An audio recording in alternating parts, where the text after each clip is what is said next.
Tout d'abord, bienvenue à tous. Merci d'être là ce soir. Ça fait toujours plaisir dans une salle quand on rajoute des chaises. Je m'aperçois que la salle du coup fait petite. La prochaine fois, on réservera la pyramide. Non, mais c'est vrai que pour une première réunion publique, de voir déjà autant de monde, ça montre qu'on a réussi à vous intéresser à ce que l'on va proposer pour Romorantin. Et en tout cas, c'est avec beaucoup de plaisir que je vous accueille avec mon équipe. Alors, il y a l'équipe qui a déjà été présentée avec Philippe Deslandes en tant que coordinateur de campagne, Michel Nuret en tant que responsable du comité de soutien. Je vous engage à vous engager, si vous le souhaitez, dans le comité de soutien. On a toujours besoin de soutien. Après, il peut s'exprimer de diverses manières. Ce n'est pas les tâches qui manquent au comité de soutien. Jean-Michel Favre, mandataire financier. C'est lui qui tient le cordon de la campagne, si je puis dire. Et Dominique Giraudet, coordinatrice adjointe, qui s'occupe du terrain. Et Claude Naudion, coordinateur adjoint, qui s'occupe de l'administratif. Vous avez tous ce soir pu découvrir le deuxième numéro de notre feuille courrier de campagne pour le mois d'octobre. Donc voilà, merci à toute l'équipe d'être là ce soir. Ensemble, je pense qu'on est plus fort. Et effectivement, quand j'ai annoncé ma candidature, c'est il y a maintenant 2 ou 3 semaines, j'ai tout de suite dit, évidemment, il faut une tête de liste, mais il faut aussi, autour de cette tête de liste, 2 choses. Une équipe et un projet. Et que cette équipe se construise autour de ce projet, autour de ce que l'on peut proposer, ce que l'on veut proposer à Romorantin, et se construise autour de la diversité de ce qu'est notre ville, dans les quartiers, dans les différentes générations, dans les différents métiers, dans les compétences. Et donc, évidemment, certains diront, c'est un peu tôt pour annoncer un début de liste, une liste, un bout de liste. C'est vrai que c'est tôt dans la campagne, mais pour tout vous dire, j'avais du mal à me dire que j'allais porter, que c'est un travail d'équipe en fait, si je restais seul trop longtemps. Donc on a beaucoup travaillé cet été, c'est compliqué de faire une liste, de trouver, de mettre les personnes au bon endroit, de trouver cet équilibre entre les générations, entre les quartiers, entre les compétences. Mais ce travail, je dois le dire, on l'a mené ensemble, la coordination de campagne cet été, et je crois qu'on va proposer vraiment une très belle liste aux Romorantinais. Alors évidemment, cette liste, elle n'est pas aboutie. On continue à rencontrer des Romorantinais. Le projet aussi n'est pas abouti. Le but du jeu, c'est aussi, dans ce moment, avant que la campagne accélère, je dirais à début 2020, c'est d'avoir ce moment d'écoute et d'échange avec vous, pour construire un projet qui est vraiment un projet de terrain au plus proche des préoccupations des Romorantinais et pour projeter la ville vers le futur, vers l'avenir, la faire entrer dans le XXIe siècle. Et par rapport à ce projet, en fonction de ces échanges qu'on pourra avoir, d'avoir la liste pour le porter. Donc la deuxième partie de liste reste ouverte. Ceux qui sont intéressés pour nous rejoindre et travailler avec nous, n'hésitez pas à nous contacter, que ça soit juste pour nous dire ce que vous attendez de la future municipalité, au niveau de l'emploi, au niveau de la santé, au niveau de votre cadre de vie, ou si vous voulez aller plus loin, vous engager. Le mandat d'élu municipal est un très beau mandat. C'est un mandat où on fait, c'est un mandat au contact des citoyens. Il y avait encore un sondage ce matin qui montrait que les maires, que les élus municipaux étaient les quelques personnes encore qui étaient engagées en politique, qui étaient très populaires auprès des Français. Et c'est vrai que la plupart des conseillers municipaux, on l'oublie souvent, sont des bénévoles. On peut avoir un engagement associatif. À Romorantin, on a beaucoup d'associations.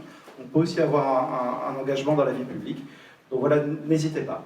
Alors je vous rappelle quels sont les 3 piliers, effectivement, que l'on souhaite développer, qui sont des piliers qui nécessitent d'être amendés.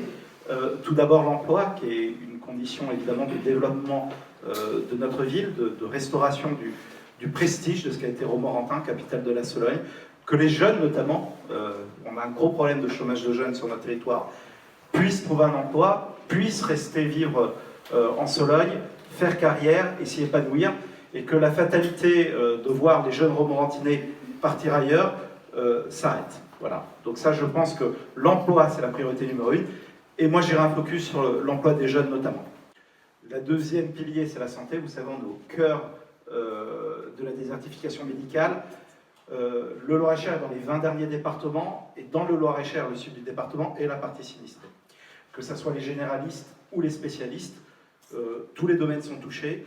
Aujourd'hui, évidemment, si on veut bien vivre à Romorantin, qu'on va attirer des jeunes pour qu'ils puissent rester travailler, mais aussi des personnes qui veulent s'installer ici à la retraite. On a beaucoup de retraités qui viennent, qui cherchent la douceur de vie ligérienne, toute la région parisienne, pour avoir, je dirais, une retraite agréable. Évidemment, si on n'a plus de médecins, et à cela je rajoute la question de l'hôpital, qui aujourd'hui est en danger à Romorantin, fait que la santé doit être aussi une priorité à notre sens.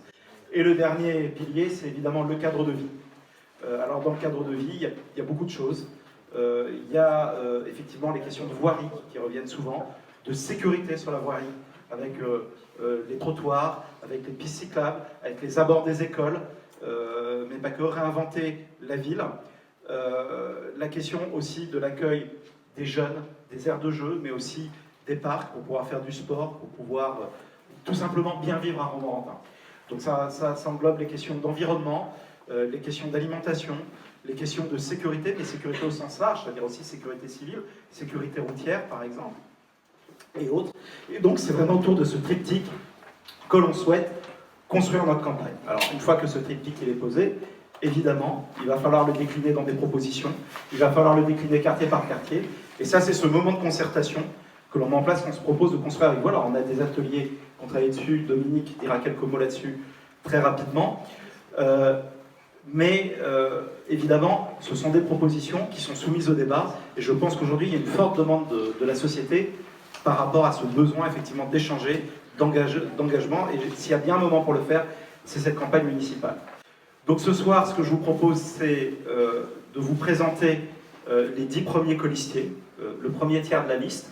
Alors avec la tête de liste, ça fait 11. Alors comme j'avais pris la métaphore de l'équipe de foot lors du lancement de la campagne à la permanence, on peut dire, voilà, le 11 titulaire. Évidemment, je rappelle que les suppléants sont tout aussi importants. Je vois qu'il y a des connaisseurs de foot dans la salle. Souvent, ce sont ceux qui rentrent en cours de match qui font la différence et qui marquent le but pour gagner. Donc tout le monde est important, mais effectivement, on va partir sur ce 11 de départ.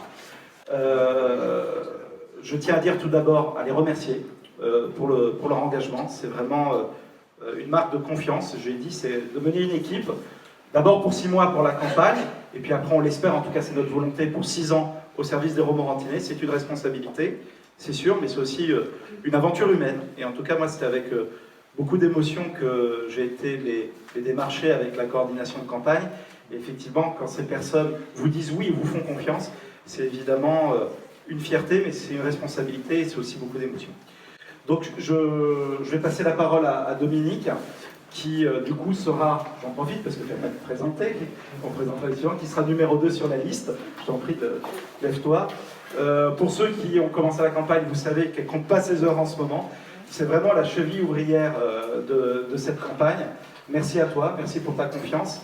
Et j'ai pas peur de le dire, voilà, quand on gagnera la Romorantin au mois de mars prochain, j'espère bien que Dominique sera à mes côtés à la municipalité comme bras droit pour faire en sorte, voilà, que aussi une complémentarité entre la jeunesse et l'expérience, entre un homme et une femme, et puis une complémentarité politique. Tu vas dire ça aussi, donc on coche pas mal de cases ensemble, et finalement, voilà, c'est un duo ce soir que je vous propose de mettre en scène. Et puis voilà, donc la présentation des